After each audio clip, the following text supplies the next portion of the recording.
Let's do some top day trade with Phil Flynn, a Fox Business Network News contributor, and Alan Knuckman, the chief market strategist at bullseyeoption.com. Round number one, lost lead winner. NVIDIA lost big earlier this year, then had a $1.4 trillion comeback. Our chip stocks back to booming. Resilient market.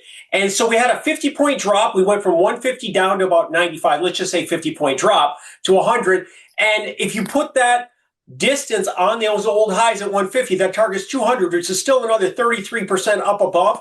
Now, we haven't seen a full V recovery in the S&P yet. Or hang on, let me look. Maybe, but we're getting close. So we're seeing a lot of positives, and we had a lot of upside if you look at the S&P to recoup that drop from the top. That target's 7,500. So as well, and this is the thing, on NVIDIA, if you were watching our show, we were talking when it hit that high and the deep state competition came out of China out of nowhere, that was a big thing, and that I covered half of my position. But I also told you I bought back in on the dip. And one of the things that is leading this rebound is the fact that they are going to crack down on China stealing technology from NVIDIA. So that's going to be a huge thing. So it's a lot easier to compete when your competitor isn't stealing your technology. Buy when things look bad. I think that's a theme.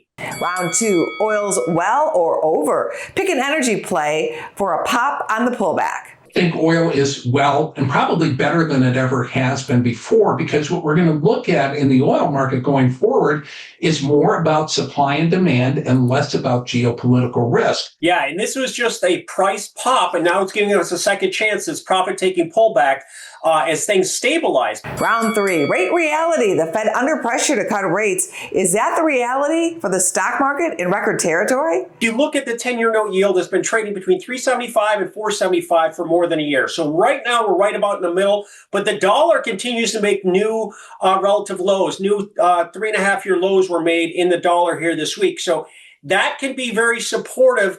And we could see with this GDP revision negative that gives the Fed an excuse, and they're always looking for an excuse to cut rates.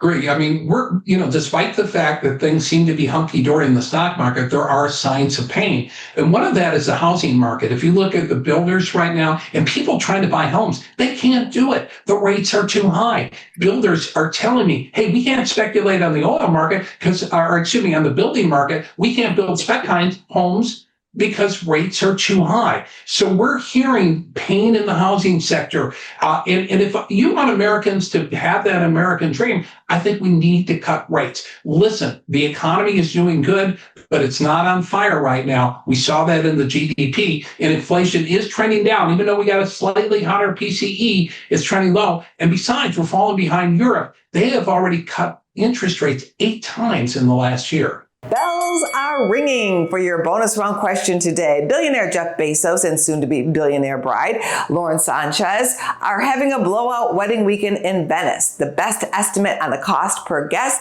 is what? $50,000, $40,000, or $20,000? I mean, does that include my first class ticket and hotel room? I would say $20,000. They're not going to go cheap. They're going to go big or go home. It doesn't matter. It could be any price. They don't care. It's just, they're making, think about the interest that he gets on a daily basis.